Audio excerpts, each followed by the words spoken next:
भगवदेवाय।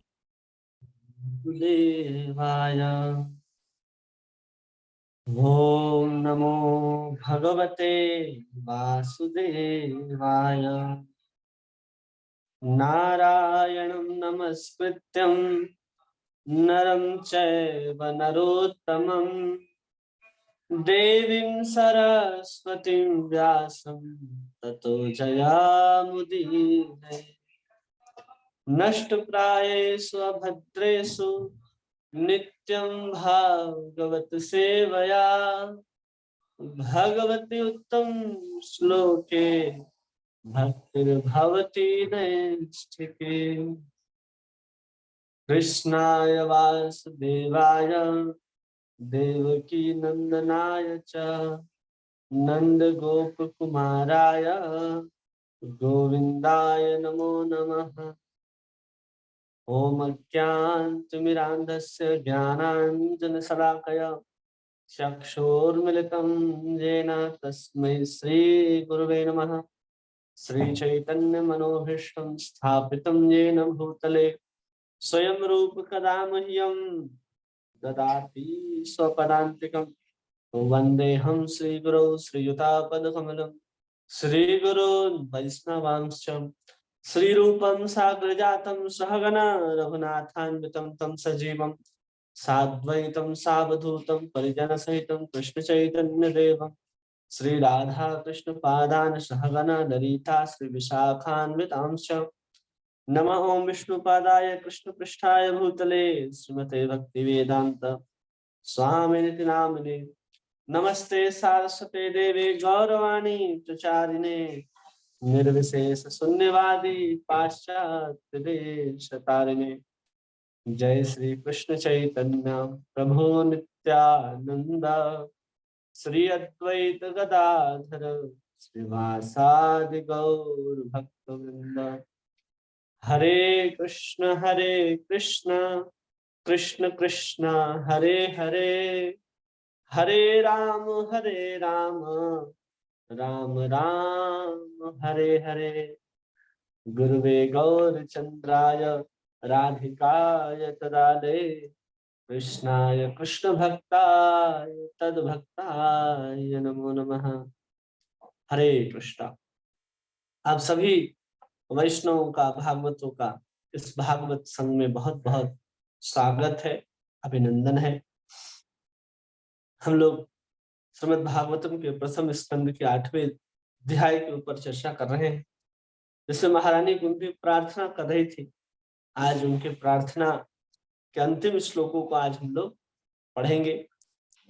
बहुत सुंदर महारानी कुंती की प्रार्थना थी, जिसमें बहुत कुछ हम लोगों को सीखने के लिए मिला कि कैसे स्तुति की जाती है, कैसे अपनी विनम्रता प्रस्तुत की जाती है, कैसे भगवान से स्तुति की जाती है, भगवान के ही पूर्व कार्यकलापों को भगवान के सामने प्रस्तुत करके कैसे सर्वप्रथम भगवान को नमस्कार किया जाता है, फिर बाद में भी नमस्कार करती हैं, बीच में भी नमस्कार करती हैं, और फिर अब आखिरी श्लोक में जब पहुंचती है महारानी कुंती तो वहां भी भगवान को नमस्कार करती हैं।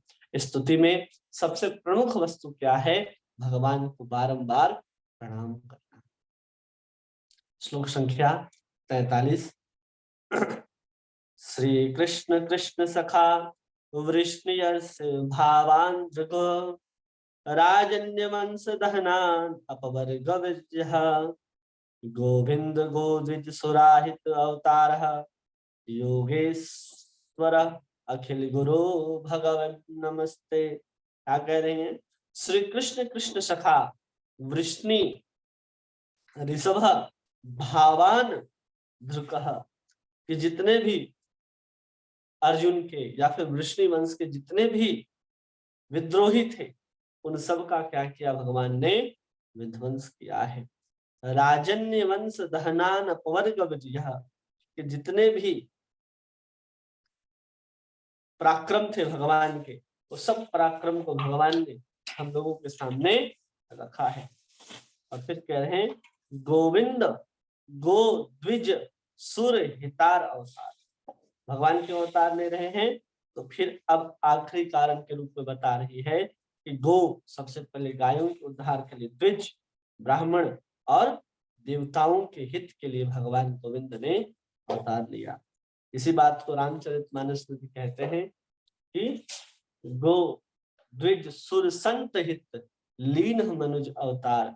तो भगवान ने उन्हीं के लिए मनुष्य के शरीर को धारण करके हमारे पास आते हैं।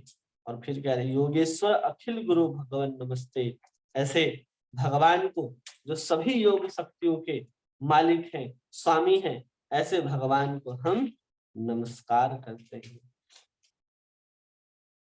हे कृष्ण, हे अर्जुन के सखा, हे विष्णु के कुल के प्रमुख, आप उन समस्त राजनीतिक दलों के विध्वंसक हैं जो इस धरा पर उपद्रव फैलाने वाले हैं। जितने भी राजनीतिक दल थे उस समय, उन सबका विनाश किया था। चाहे जरासंध हो, चाहे दंतवक्र हो, शिशुपाल हो, शाल्व हो, ये सब मिलकर के जितने भी उपद्रव फैलाते थे, इन सबको भगवान ने नाश किया था। आपका शौर्य कभी भी क्षीण नहीं होता। आपका जो शौर्य है वह कभी भी क्षीण नहीं होता।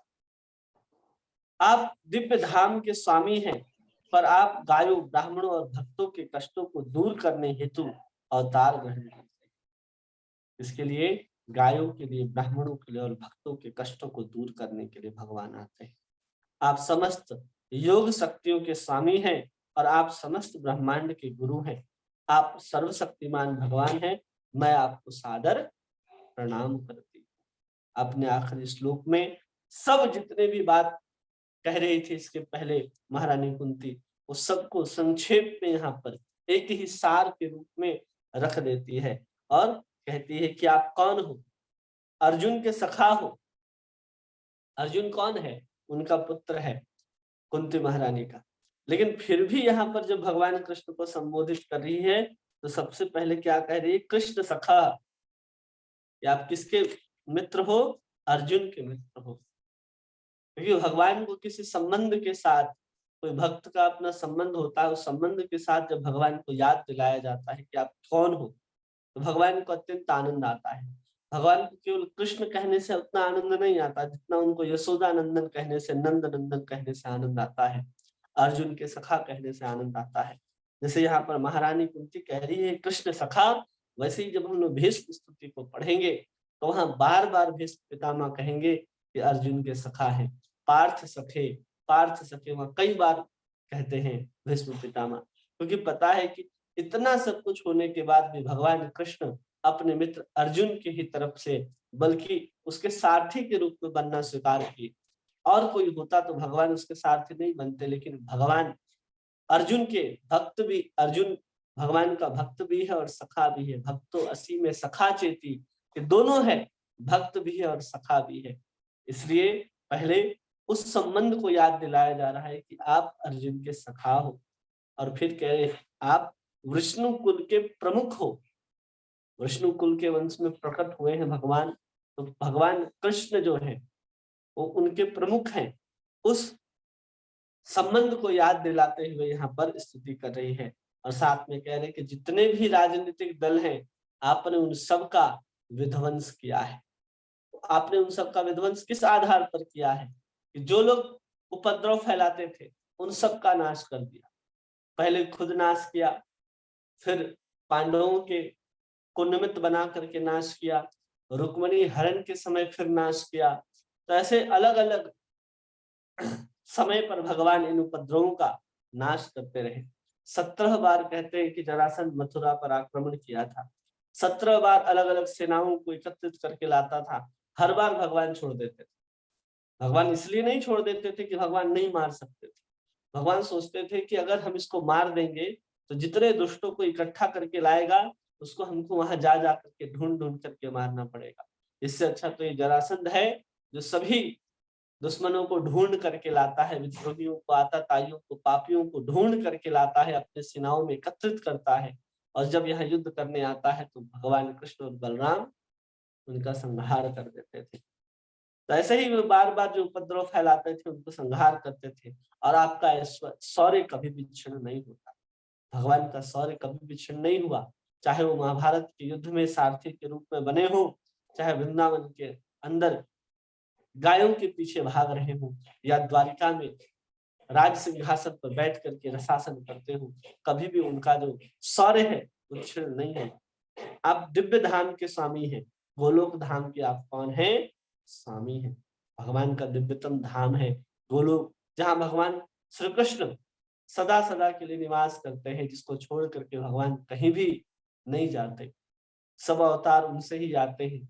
जब अवतार लेकर के आते हैं तो ऐसा नहीं है कि गोलोक खाली हो जाता है, वहां भी सब रहते हैं, लेकिन अपने विस्तार के रूप में भगवान अनंत ब्रह्मांडों के अंदर अलग अलग लीलाओं को संपादित कर रहे होते हैं। आज भी भगवान की अनंत लीलाएं किसी न किसी ब्रह्मांड में चल रही होंगी। कहीं भगवान का जन्म, कहीं कंस को मार रहे हैं, कहीं पूतना को मार रहे हैं, कहीं माखन चोरी, कहीं रास लीला, कहीं द्वारिका की लीला, कहीं मथुरा की लीला। किसी अन्य ब्रह्मांड में अगर त्रेता युग होगा तो वहां रामचंद्र के रूप में रावण का उद्धार हो रहा होगा, कहीं सीता वनवास हो रहा होगा, कहीं ताड़का मारीच को मारा जा रहा होगा, कहीं धनुष भंग किया जा रहा होगा। ऐसे जितने भी लीलाएं हैं वो सतत किसी न किसी ब्रह्मांड में निरंतर चलती ही रहती है। इसलिए भी भगवान का जो शौर्य है वो कभी भी नष्ट नहीं होता, सब जगह चलते रहती है। हमारे सामने आज कलयुग के परिदृश्य नजर आ रहे हैं, लेकिन यही 5000 वर्ष पहले हमारे श्रीधाम वृंदावन में भी भगवान श्री कृष्ण साक्षात रूप से नृत्य करते घूमते फिरते सभी को आंखों से दिखाई देते।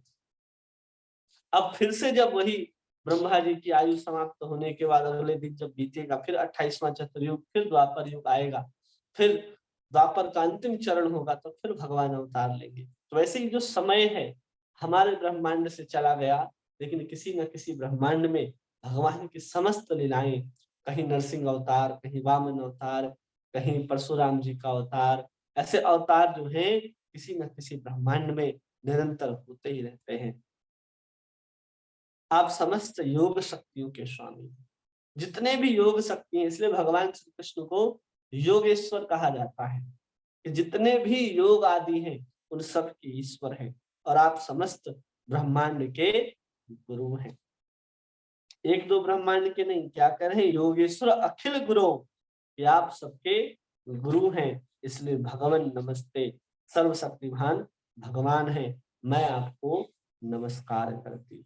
पहले तो संबंध के अनुसार उनको अपनी बातों को याद दिलाया कि आप अर्जुन के सखा हैं, विष्णु कुल के अंश हैं, प्रमुख हैं। आप क्यों अवतार ग्रहण करते हैं? तो गौओं के लिए, ब्राह्मणों के लिए और भक्तों के उद्धार के लिए, कष्टों के उद्धार के लिए आप अवतार ग्रहण करते हैं, और फिर योग शक्तियों के मालिक हैं और आप स्वयं भगवान हैं, ये कह करके डायरेक्ट भगवान को नमस्कार करती है। शुरू में इस तरह का प्रणाम नहीं देखा होगा आपने कुंती महारानी की। कुंती महारानी कहते हैं नमस्ते पंकजांघ्रे नमस्ते, कि भगवान के लिए सबसे पहले नमस्कार करती है तो पहले नाभि कमल को नमस्कार करती है, फिर धीरे धीरे नमस्कार करना आरंभ करती है, कि भगवान को बुरा ना लगे कि बुआ में सीधा प्रणाम कर रही है। लेकिन यहाँ पर आखिरी श्लोक आते आते महारानी कुंती भगवान को सीधा प्रणाम करती है कि हे भगवान, मैं आपको प्रणाम करती हूँ, क्योंकि आप ही अखिल समस्त ब्रह्मांडों के नायक हैं और आप ही भगवान हो। इसलिए यहाँ पर सीधा भगवान को नमस्कार करती है।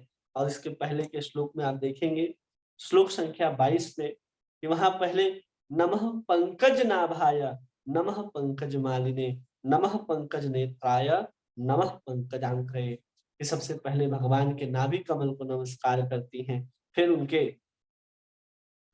उदर को कमल पुष्प के समान सज्जित रहने वाले हैं, हमेशा उनको प्रणाम करती है। फिर उनके नेत्रों को प्रणाम करती है, और फिर भगवान श्री कृष्ण के चरणों में जो अंकित जो कमल का पुष्प है उसको प्रणाम करती हैं। तो इस तरह से भगवान को प्रणाम करती है। लेकिन आखिरी श्लोक में वो भगवान को सीधा भगवान कहते हुए, अखिल गुरु कहते हुए भगवान को नमस्कार करती हैं। प्रभुपाद तात्पर्य में कह रहे हैं कि यहाँ पर श्रीमती कुंती देवी ने परम भगवान श्री कृष्ण की सार प्रस्तुत किया है। सर्वशक्तिमान भगवान का अपना दिव्य नित्य धाम है, जहां वे सुरभि गायों के पालन में व्यस्त रहते हैं। सुरभि गाय, जो वैकुंठ गोलोक में जो गाय रहती हैं, उन सबका नाम है सुरभि। और सुरभि के अलावा भी बहुत सारे गाय हैं, जिनको पालन करते हैं। लेकिन जो गोलोक में गाय रहती है उन सब गायों को समूह में सुरभि कह दिया जाता है, बल्कि वहां पद्मगंधा गाय भी हैं, अलग अलग प्रकार के वहां गाय रहते हैं, सबका दिव्य स्वरूप है। वो सब गायों के पालन में व्यस्त रहते हैं। वहां सैकड़ों हजारों लक्ष्मियां उनकी सेवा में लगी रहती हैं। क्यों पालन सेवा में लगी रहती है? क्योंकि सबको अवसर ही नहीं मिलता। सब चाहती है कि हम भगवान की सेवा करें, भगवान की सेवा करें, लेकिन सब दूर दूर खड़े रहते हैं। और राधा रानी के जितने भी विस्तार हैं वो सब लक्ष्मियों के स्वरूप में हैं। वे इस भौतिक जगत में अपने भक्तों को उबारने तथा राजनीतिक दलों के उपद्रवकारी तत्वों और उपद्रवकारी शासकों को विनष्ट करने हेतु अवतरित होते हैं। वे अपनी असीम शक्तियों से सृजन, पालन, संहार करते हैं, फिर भी वे सदैव शौर्य से पूर्ण रहते हैं। उनकी शक्ति कभी भी क्षीण नहीं होती।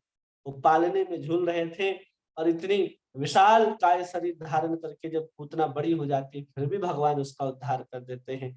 जब वो सटके के नीचे सो रहे थे, उस गाड़ी के नीचे, तो उसके ऊपर सटकासुर आकर के बैठ जाता है, उसको भी भगवान उद्धार कर देते हैं। भगवान छोटे हो या बड़े हो, भगवान की शक्ति कभी भी क्षीण नहीं होती।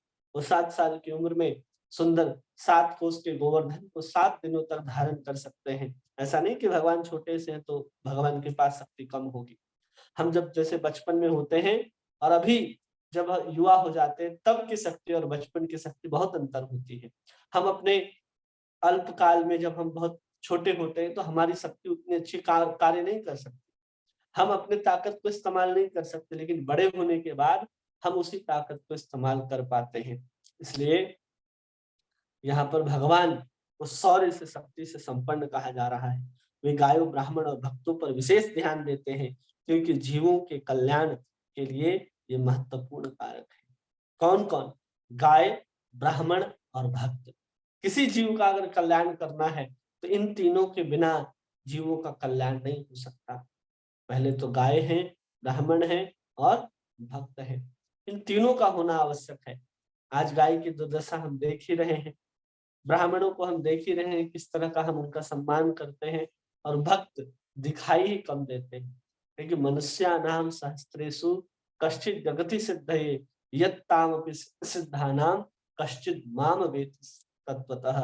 कि कोई विरला ही हजारों लाखों मनुष्यों में से कोई इस मार्ग में चलने का प्रयत्न करता है, और उसमें से भी कोई विरला ही जो सिद्धि को प्राप्त करता है, और जो सिद्धि को प्राप्त करता है उसमें भी वो बहुत दुर्लभ है जो भगवान कृष्ण को तत्वतः जान करके भगवान की भक्ति करता है।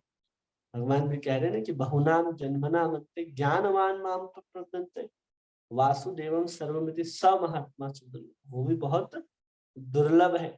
अहम सर्वस्य प्रभो मत्तः सर्वं प्रवर्तते इति मत्वा भजन्ते माम बुधा भाव समन्विताः। ऐसा जान करके जो मेरा भजन करता है, बुधा भाव समन्वितः, वो अपने बुद्धि और भाव के द्वारा पूर्ण रूप से मुझ में समाहित रहता है। लेकिन हम लोग तो ऐसा करते नहीं है।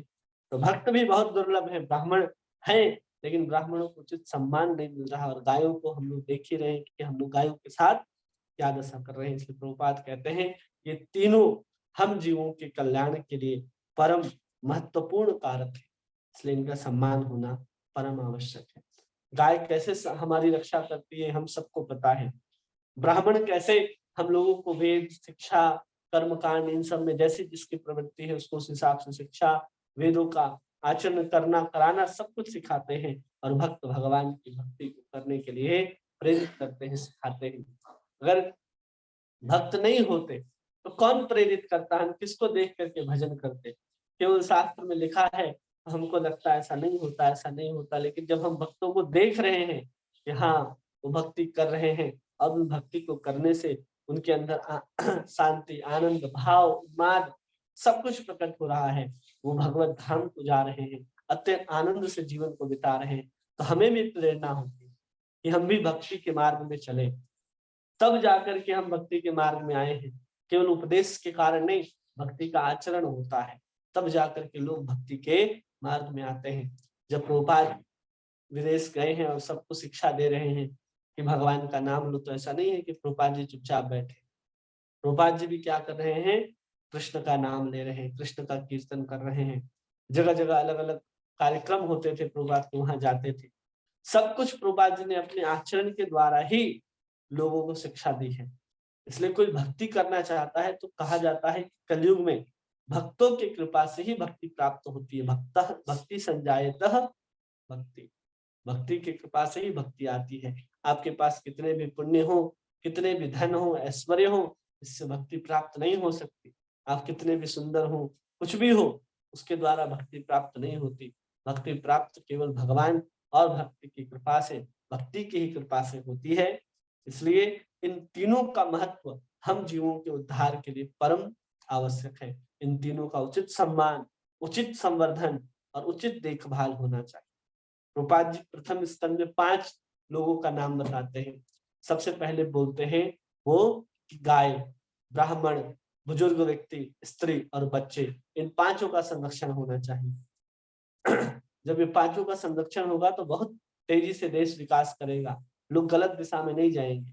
और फिर यहाँ पर प्रभुपाद कहते हैं कि कम से कम 3 होने चाहिए, गाय, ब्राह्मण और भक्त।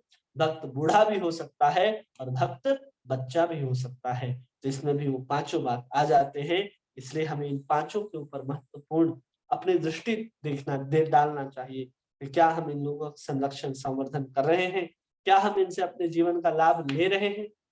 कई बार लोग भक्त हैं, हाँ अच्छी बात है, ब्राह्मण है अच्छी बात है, आप उनसे क्या लाभ लेते हैं। कई बार हम उनसे कोई लाभ नहीं लेते, कोई प्रश्न नहीं पूछते, कोई जिज्ञासाएं नहीं होती हमारे अंदर, सिर्फ ऐसे ही वो ब्राह्मण है, आप भक्त हैं और ऐसे ही चलता रहता है। इससे कोई लाभ नहीं। आपके मंदिर है, आपके बगल में मंदिर हो, कहीं कुछ हो, भक्त हो, सत्संग हो, भागवत हो, गीता रामायण कुछ भी पाठ होता हो, एक बार जाना चाहिए, वहां जाकर के श्रवण कीजिए, कुछ जिज्ञासाएं हैं उसको शांत कीजिए, ये सब होने चाहिए। ब्राह्मण है उसको दान दीजिए, जो भक्त है उनको दान दीजिए। जहाँ गौशालाएं चल रही हैं, जहाँ पर वास्तविक में गायों की सेवा होती है, वहां पर जा करके दान दीजिए। जितने भी छोटे बड़े मंदिर हैं वहां छोटे बड़े गौशालाएं होनी चाहिए। लोग घरों में गाय नहीं पाल सकते। कई बार हम कहते हैं कि आपके संपूर्ण समाज, परिवार, सोसाइटी मिलकर के एक छोटा सा गौशाला खोल ले, आपकी अपनी गाय वहां निवास करे, आप सेवा करो, ऐसा होना चाहिए।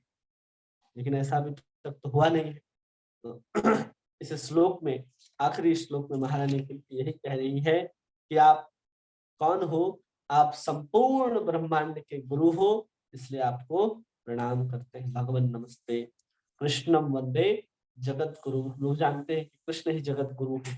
वही गुरु जो है बलराम के रूप में अपना विस्तार करते हैं, और बलराम हो, नित्यानंद प्रभु या लक्ष्मण हो, वो आदि गुरु के रूप में जाने जाते हैं, और उनके भी गुरु भगवान कृष्ण है। ऐसे कृष्ण और बलराम में कोई अंतर नहीं है, केवल और केवल शरीर का अंतर है, शरीर के रंग का अंतर है।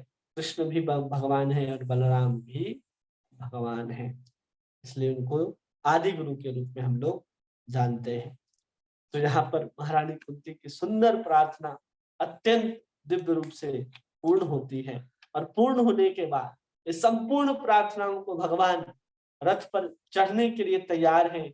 एक अपना पांव रथ के सीढ़ियों के ऊपर रखा है और चढ़ने के लिए तैयार है। और इन समस्त प्रार्थनाओं को महारानी कुंती हाथ जोड़ करके अपने महल के बाहर आकर के कहती है। अब सूत गोस्वामी कहते हैं कि अब इसके आगे क्या होता है। सूत उवाच पृथ्वीथं कल्पद्वयो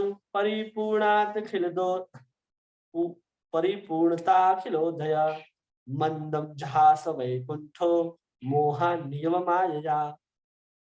कह रहे सूत गोस्वामी ने कहा, इस प्रकार भगवान अपने महिमा गान के लिए चुने हुए कुंती के शब्दों द्वारा, कुंती देवी द्वारा की गई प्रार्थना सुनकर मंद मंद मुस्कुराए, और यह मुस्कान उनकी योग शक्ति के समान ही मोहक थी। कैसा भगवान मुस्कुरा रहे हैं, मंद जहासम वैकुंठो मोहयन निव माया। जैसे माया किसी को हर लेती है, माया किसी को चक्कर में डाल देती है, वैसे ही जब भगवान मुस्कुरा रहे थे तो ऐसा ही लग रहा था कि अभी समस्त ब्रह्मांड को भी वो अभी हर लेंगे, जीत लेंगे, सब माया में पड़ जाएंगे। इस तरह का बहुत सुंदर मुस्कुराहट भगवान कृष्ण के होठों पर आती है, केवल और केवल किसके कारण, महारानी कुंती के द्वारा जो सुंदर प्रार्थना की गई, इसको सुन करके भगवान बहुत प्रसन्न होते हैं। इसी को कह रहे पृथ्वी एथम कल्पदो परिपूर्णता अखिलोदय। इस संपूर्ण यश का गान जब सुने भगवान अपने भक्त के मुख से, भगवान को परम आनंद आया, क्योंकि केवल भक्त भगवान की बात नहीं थी, उनकी स्तुति में भक्त की बात थी। उनके भक्त में उनके जो अनुचर हैं, जिनके कारण भगवान अवतार लेते हैं, उन सब की बात है स्तुति में, इसलिए भगवान बहुत प्रसन्न हो जाते हैं। कहीं भी कोई भी स्तुति में देखिएगा, सब स्तुतियों में आपको ऐसा ही क्रम देखने के लिए मिलेगा कि भगवान को भगवान कहा जाएगा आखिरी में, उसके बाद भगवान के पूर्व चरित्र, भगवान क्यों अवतार लेते हैं, ये सब, या फिर पूर्व चरित्रों को भगवान को याद दिलाया जाएगा और तब उनको प्रणाम किया जाएगा। हर बार यही होगा, कोई भी स्तुति करेंगे, जितनी भी स्तुतियां भागवत में आएंगी, सब में लगभग आपको यही क्रम देखने के लिए मिलेगा। और उसमें कहीं कहीं कुछ गुण सिद्धांतों को भी हम लोग अध्ययन कर पाएंगे। तो यहाँ पर सुत गोस्वामी कहते हैं कि इस प्रकार भगवान ने जब अपनी महिमा गान सुनी महारानी कुंती के द्वारा, तो प्रार्थना को सुनकर के भगवान ऐसे मंद मंद मुस्कुराने लगते हैं, जैसे उनकी मोहनी शक्ति जो योग माया है वो जाग उठी हो। तात्पर्य में प्रभुपाद कहते हैं कि जगत में जो भी वस्तु मोहक होती है वो भगवान की अभिव्यक्ति कहलाती है। कुछ भी, एक पुष्प भी आपको अपनी ओर आकर्षित कर रहा है तो समझना है कि वो भगवान की अभिव्यक्ति है। एक नदी, सरोवर, कोई भी आपको आकर्षित कर रहा हो, उसका शांत वातावरण हो, चाहे दिव्य सुरम्य वातावरण हो, किसी की वाणी आपको आकर्षित करती हो, तो भी भगवान की अभिव्यक्ति है। किसी स्त्री की सुंदरता, किसी स्त्री का चरित्र बहुत उज्ज्वल आपको प्रतीत होता है, तो भगवान खुद कहते हैं श्री वाक और ऐश्वर्य जो स्त्रियों के अंदर होता है वो मेरा ही एक विभूति है। इस सब के रूप में भगवान खुद ही वर्णन करते हैं। इसलिए जहां भी आपको थोड़ा सा मोहक रूप प्रतीत हो, संसार हो, वस्तु हो, स्वाद हो, रूप हो, चरित्र हो, कुछ भी हो, वो भगवान की अभिव्यक्ति समझना है। अगर हम उसको भगवान की अभिव्यक्ति नहीं समझेंगे, हम उसको भोग करने की इच्छा रखेंगे। ये सुंदर गुलाब जो है, जो भगवान के चरणों में समर्पित होने के लिए खिला है, जो सुंदर सुंदर जो पुष्प हैं, सरोवर हैं, वो भगवान के लिए ही है। वहां भगवान स्नान करे, भगवान की जो हम लोग बोट फेस्टिवल करते हैं, सब सुंदर सरोवरों में हो, हम भगवान का कीर्तन करें नदी में, कहीं सरोवर में, समुद्र के किनारे, तीर्थों में जा करके, जहाँ सुंदर वातावरण है वहां भगवान का ही नाम उच्चारण करना चाहिए, न कि वहां जाकर के पिकनिक वाले टेंट लगा करके शोरगुल मचाना चाहिए। आज पूरा का पूरा समाज ऐसे ही पवित्र स्थानों में जाकर के न जाने कितने तरह के गंदगियों को वहां पकाता है, बनाता है, खा करके आता है और लगता है कि हमने बहुत अच्छा काम किया। किसी भी नदी के किनारे आप अगर जाएंगे, आचमन करेंगे, आपको पुण्य प्राप्त होगा, आप स्वर्ग जा सकते हैं। आप नदी में स्नान करेंगे, आपको पुण्य प्राप्त होगा, आप स्वर्ग जा सकते हैं। लेकिन आज के समय में लोग उसी नदी के जल से न जाने कितने तरह के मांसाहार, कितने तरह के शराब को उसी नदी सरोवर के किनारे जाकर के पीते हैं। उनके कारण जो पाप उनको लगता है, वो पाप की कोई गिनती नहीं की जा सकती। किसी पवित्र नदी सरोवर के किनारे इस तरह के वस्तु को बनाना, पकाना और खाना, ये पूर्ण रूप से शास्त्र में निषिद्ध है। हम लोग क्या कर रहे हैं आज के समय में, देख रहे हैं पूरा का समाज वही करता है। किसी ऐसे स्थान पे तीर्थों में जाता है, लोग केदारनाथ, बद्रीनाथ जाते हैं, क्यों?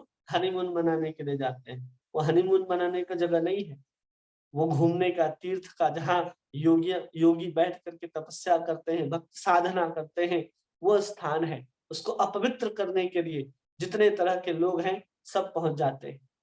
विवाह हुआ, सब कहाँ पहुंच जाएंगे? वो आजकल जाते हैं सब माता वैष्णो देवी के दरबार पहुंचते हैं।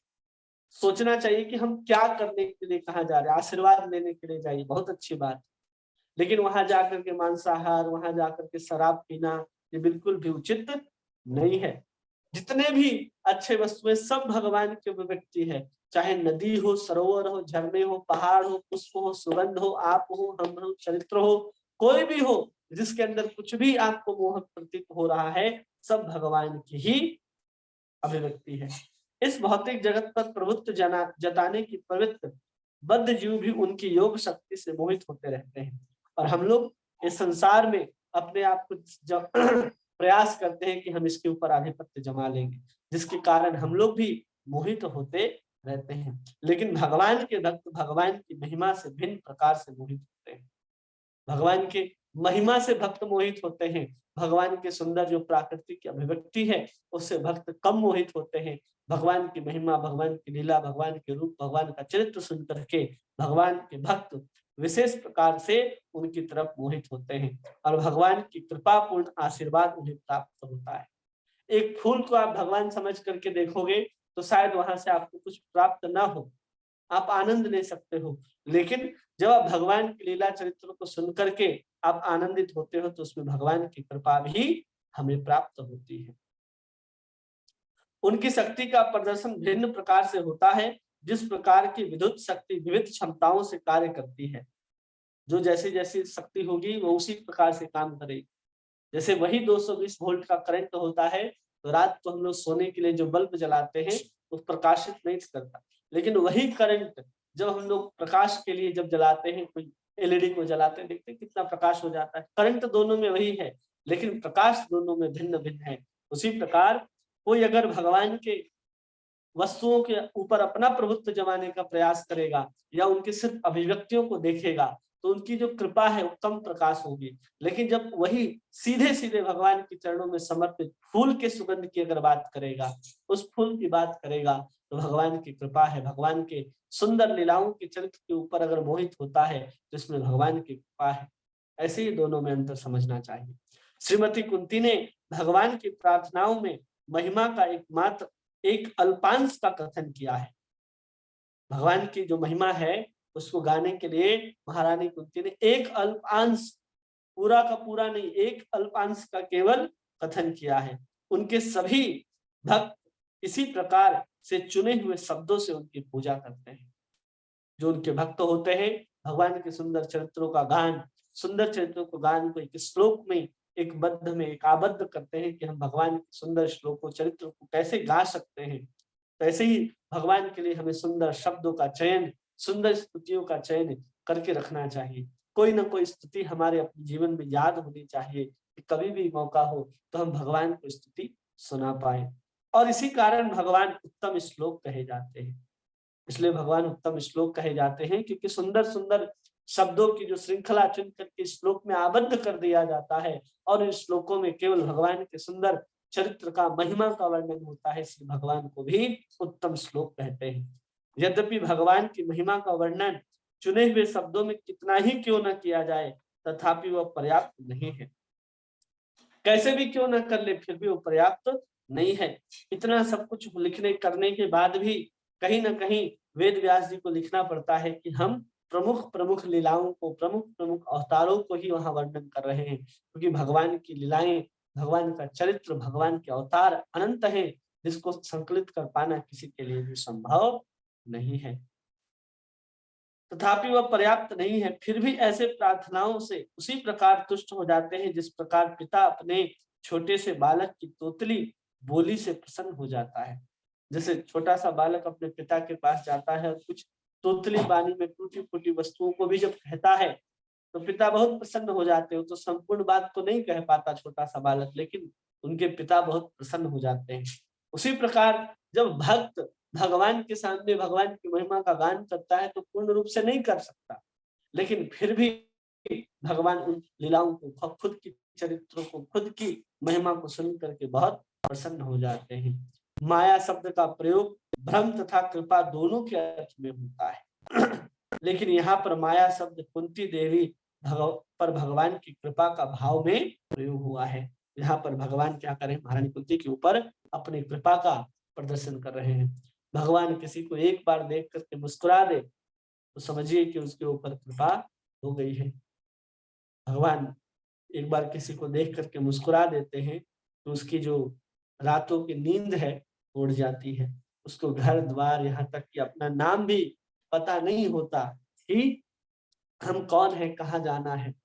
इसलिए रूप गोस्वामी कहते हैं कि अगर वृंदावन जाओ तो कभी केसी घाट मत जाना, और केसी घाट जाते हो तो कभी त्रिभंग ललित मुद्रा में खड़े हुए भगवान गोविंद का दर्शन नहीं करना। क्यों ऐसा कहते हैं? क्योंकि कहते हैं कि अगर तुम अपने परिवार में सुखी रहना चाहते हो, संसार के भोग का आनंद लेना चाहते हो तो मत जाओ, एक बार अगर तुम किसी घाट पहुंचते हैं यमुना के किनारे और काला सांवरा सा अगर लड़का कोई दिखाई देता है तो उससे नजरें हटा लेना। अगर एक बार नजरें मिल गई और नजरें मिलने के बाद एक बार उसने मुस्कुरा दिया, न घर के रह जाओगे न घाट के रह जाओगे, कहीं वृंदावन में राधे राधे हाँ कृष्ण करते हुए डोलते रह जाओगे, लेकिन घर वापस नहीं जा पाओगे।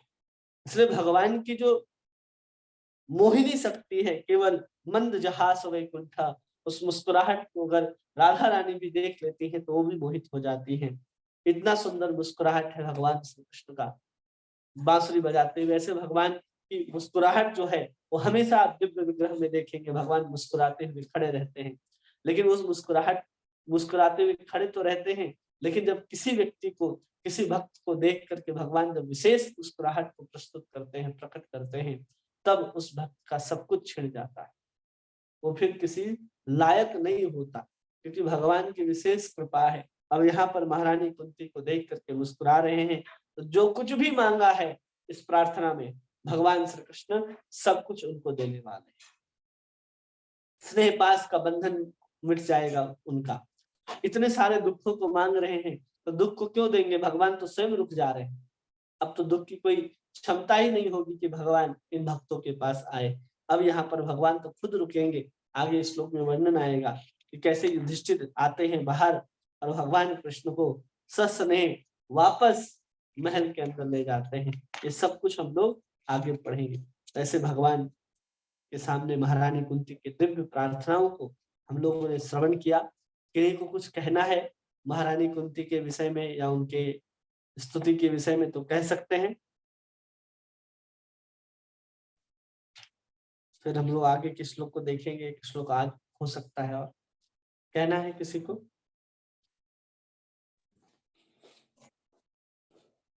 हरे कृष्णा प्रभु जी, दंडवत प्रणाम। हरे कृष्णा, दंडवत प्रणाम। प्रभु जी, आपने बहुत ही सुंदर वर्णन किया, पर मेरे को सबसे जो आज फिर एक बात अच्छी लगी, आपने कहा कि हम भगवान की जो स्तुतियां हैं ना, उनका अंश मात्र भी हम उनका बखान नहीं कर सकते। उन स्तुतियों में जिन्होंने भी की है वो मतलब मेन की है, और हमें एक स्तुति जरूर याद करनी चाहिए, क्योंकि ये सबसे अच्छी बात थी प्रभु जी की हमें से एक स्तुति जरूर भगवान की याद करनी चाहिए। अगर हो सके तो वो याद होगी तो हम अपनी वाणी से उसका उच्चारण कर पाएंगे। तो बहुत ही सुंदर है प्रभु जी।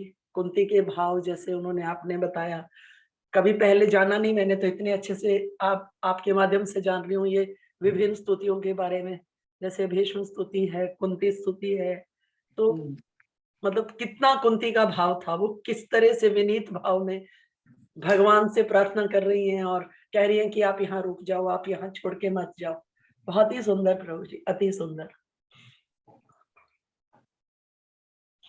मतलब उनकी स्तुतियों में भी कितना वो है, और भगवान कैसे उनको हमेशा सुख देना चाहते हैं जबकि वो दुख मांगती है।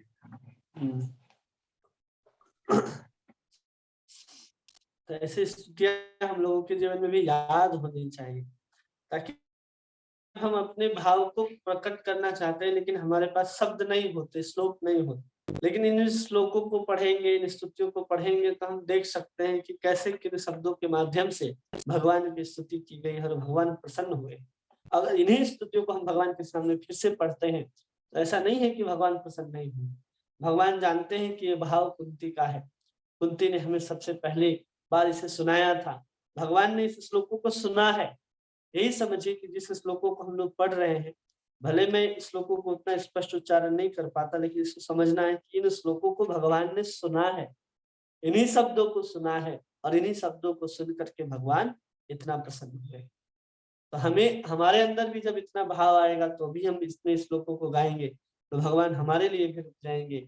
हमारे लिए भी भगवान ऐसे ही मंद जहास वैकुंठ मोह निव माया, ऐसे ही भगवान मुस्कुराते हुए हमारे ऊपर भी कृपा करेंगे। और जब भी हम स्थितियों का पाठ करें, स्तवों का पाठ करें, विग्रह के सामने, चित्रपट के सामने, किसी धाम में, तीर्थ में जाकर के इनका अगर पाठ करेंगे तो बहुत अधिक लाभ होगा। क्योंकि जब हम स्तुतियों का पाठ करते हैं तो हमें भाव होता है कि हम किसी को सुना रहे हैं। यहाँ महारानी कुंती के सामने रथ पर विराजमान भगवान कृष्ण उपस्थित थे, हमारे सामने तो नहीं है ना। इसलिए जब हम विग्रह के सामने, चित्रपट के सामने, धाम में जब पाठ करेंगे तो इस भाव से ही पाठ करना है कि कृष्ण जो है इन स्तुतियों को सुन रहे हैं। तो ऐसा होना चाहिए। कई बार क्या होता है कि हम महारानी कुंती दुख मांग रहे हैं, अपने घर परिवार स्वजनों से विछोह मांग रहे, विछोह हो जाए हमारा, इनसे आसक्ति समाप्त हो जाए। तो कई बार जब हम लोग शिक्षा अष्टकम का सवेरे सवेरे पाठ करते थे तो कई लोग गृहस्थ भक्त आते थे या फिर जिन गृहस्थ जीवन में जाना होता था, तो जो चैतन्य शिक्षा अष्टकम का एक श्लोक है, न धनम न जनम न सुंदरी कविताम व जगदीश काम ये मम जन्मनि जन्मनीश्वरे भवताद भक्ति रहे तुकी त्वयि। तो वो लोग ये कह नहीं पाते थे, न धनम न जन्म न सुंदरी, वो इसको कहते ही नहीं थे, वो सीधा कहते थे कि आगे के श्लोकों को कहना आरंभ करते थे। उनको भय होता था कि कहीं भगवान ये हमको दे ही नहीं, न धन मिले, न जन्म मिले, न सुंदरी मिले, कहीं हम लोगों के अंदर भी वैसे ही भाव ना आ जाए कि हम दुख मांग रहे हैं महारानी कुंती के आश्रय में, या हम संसार से बिछो मांग रहे हैं। बल्कि ये सब मांगने का यही उद्देश्य है कि हम भगवान कृष्ण के चरणों में अपनी मति को, अपने चेतना को लगा पाए, इसलिए ये सब प्रार्थनाएं हैं। और भगवान सब समझते हैं। भगवान से इतना दुख मांगने के बाद भी ऐसा नहीं है कि भगवान कुंती को दुख ही देंगे, भगवान स्वयं रुक जाते हैं। अब जब भगवान स्वयं रुकते हैं उसके बाद कहाँ दुख है। फिर जब भगवान द्वारिका जाते हैं तो फिर उसके बाद तो भगवान अपने स्वधाम लौट जाते हैं। इसलिए जब हम प्रार्थना करें तो उन भावों को अपने हृदय में संजो करके बैठे कि हम क्या कहने वाले हैं। जितने भी भावनाएं हैं, कई बार कोई भक्त होता है तो उसकी जो भावनाएं हैं, बहुत इमोशन जो है कई बार इधर उधर बटने लग जाती है। तो इमोशंस को, उन भावनाओं को एकत्रित करके भगवान के तरफ समर्पित करने का एक बहुत अच्छा साधन है भगवान की स्तुतियां। अगर आपकी भावनाएं इधर उधर भटकने लगे तो कोई भी एक स्तुति उठा करके भगवान के सामने अगर आप पढ़ लेंगे तो आपकी जितने भी भावनाएं जो किसी व्यक्ति, किसी वस्तु, किसी अन्य विषयों की ओर जा रही थी, वो सिमट करके भगवान की ओर आ जाएगी। इसलिए हमें इन स्तुतियों का निरंतर पाठ, निरंतर श्रवण, निरंतर स्मरण करने का प्रयास और अभ्यास करते रहना चाहिए, ताकि हमारी वृत्ति, हमारी प्रवृत्ति जो संसार की ओर जा रही थी, जैसे महारानी कुंती ने प्रार्थना किया कि गंगा जैसे निरंतर समुद्र की ओर प्रवाहित होती रहती है, वैसे ही हमारा मन भी आपके चरणार बिंदु की ओर निरंतर प्रवाहित होता रहे। वैसे ही हमारी जो गंगा की धारा है, मन रूपी गंगा की धारा, पहले हमारे मन इतना पवित्र नहीं है कि हम अपने मन को गंगा कह पाए। वहां तो महारानी कुंती कह पाई कि मन जो है वो आपके मधुपति, आपके चरणों की ओर निरंतर बहता रहे, जिसकी उपमा वो गंगा के साथ देती हैं। हमारा मन तो इतना पवित्र नहीं है अभी कि हम अपने मन को गंगा के समान पवित्र कह सके। हम किसी नाले के समान, किसी छोटे नदी के समान है तो ठीक है। आजकल सभी नाले जाकर के गंगा में मिलती हैं और नाले भी गंगा बन जाते हैं, लोग उसको उठा करके आचमन करते हैं। हमारा भी गंदा मन जो नाले के समान है, महारानी कुंती की स्तुति गंगा के समान है। अपने भावनाओं को जब उसके साथ मिला देंगे तो हमारी जो मन है, जो गंगा के समान अब पवित्र नहीं थी, लेकिन महारानी कुंती की स्तुति के साथ मिलने के कारण वो भी गंगा के समान पवित्र हो जाएगी और हमारी स्तुति को भी भगवान उसी सहर्ष के साथ स्वीकार करेंगे। इस भावना के साथ हमें महारानी कुंती के ही श्लोकों को बार बार भगवान के सामने पाठ करना चाहिए, ताकि हमारा मन भी गंगा के समान पवित्र हो सके। ठीक है,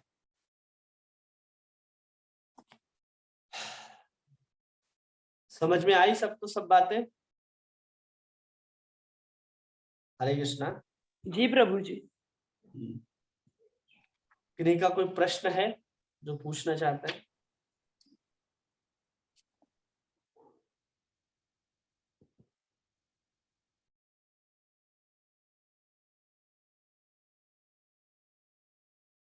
निशा माता जी, सुनीता माता जी, प्रिया माता जी, एन उपाध्याय प्रभु जी, तनु माता जी, कोई भी प्रश्न नहीं?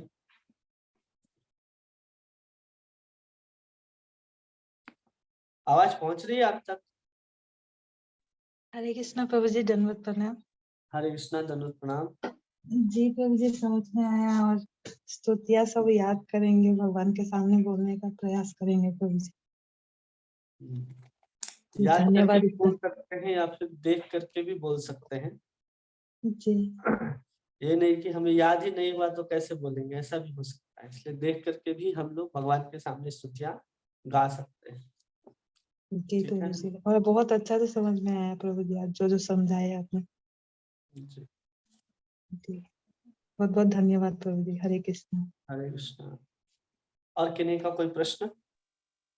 हरे कृष्ण प्रभु जी, प्रणाम। हरे कृष्णा प्रभु जी, प्रणाम। बहुत अच्छी तरह समझ में आया प्रभु जी, और आपने बाद में सीक्वेंस के रूप में बता दिया प्रभु जी, अच्छा लगा। अब यह है कि हम लोगों को उसके आधार पर, उसके अनुसार हम लोग का अनुसरण करना आवश्यक है, पालन करना आवश्यक है, तभी उसका लाभ दिखाई देगा प्रभु जी। एकदम। इन स्तुतियों के पाठ से भी बहुत लाभ होता है। अगर हम जीवन के चरित्र में उतार न भी पाए, तो जब हम स्तुतियों को पाठ करेंगे तो एक महान भक्त के द्वारा कहा गया है और जिसको भगवान के सामने कहा गया है, तो इस श्लोक नहीं रह जाते, अब मंत्र हो जाते हैं। इसलिए ये मंत्र के समान अगर इसका कोई पाठ भी करे तो जीवन में बहुत लाभ होगा उसमें। वो सब जितने भी गुण हैं वो आते चले जाएंगे और जो अवगुण है वो समाप्त होते चले जाएंगे। इसमें भागवत से श्लोक नहीं है, मंत्र के समान है। कि श्लोक इसका जो है वो मंत्र के समान है। जी प्रभु जी, बहुत धन्यवाद प्रभु जी। धन्यवाद। हरे कृष्णा।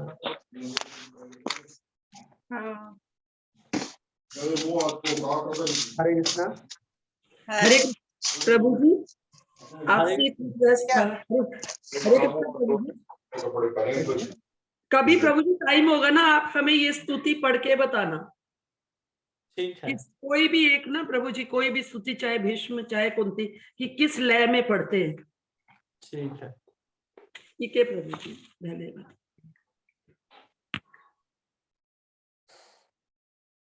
और किन्हीं को कुछ कहना है?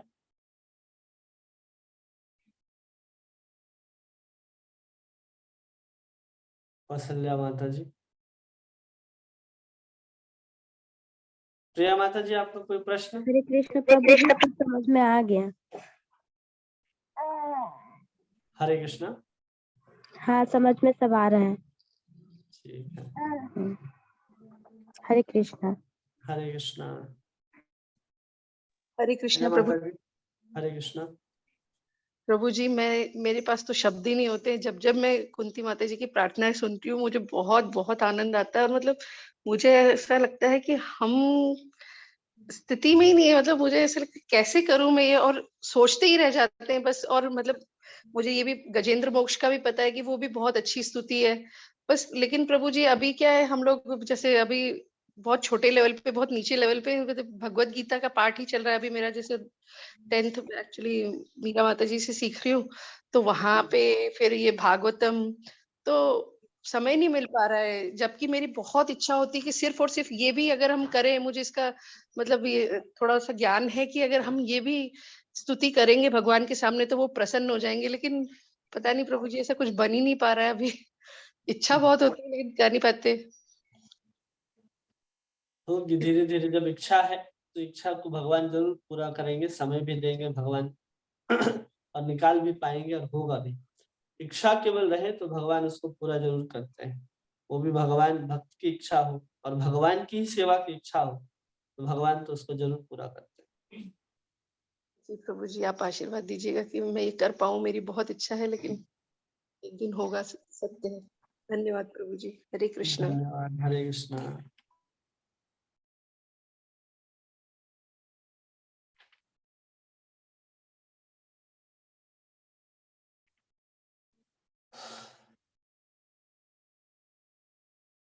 ठीक है, और किन्हीं को कुछ कहना है?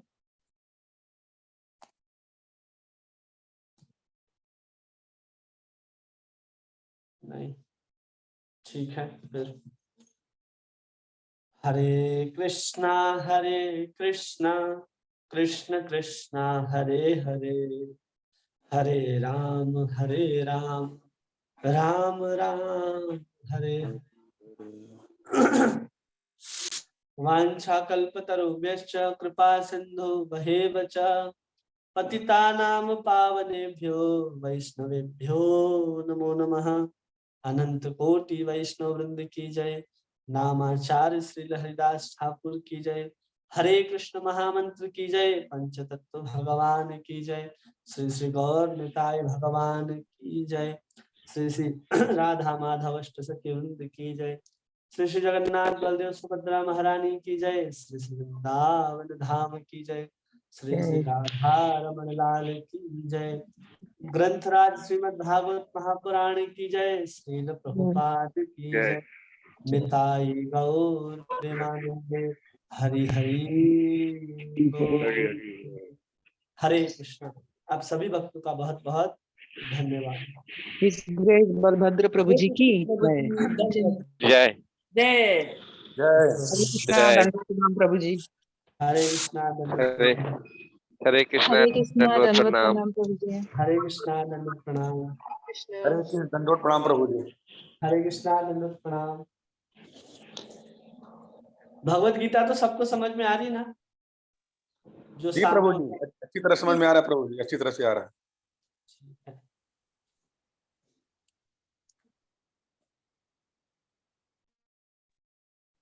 हरि बोल।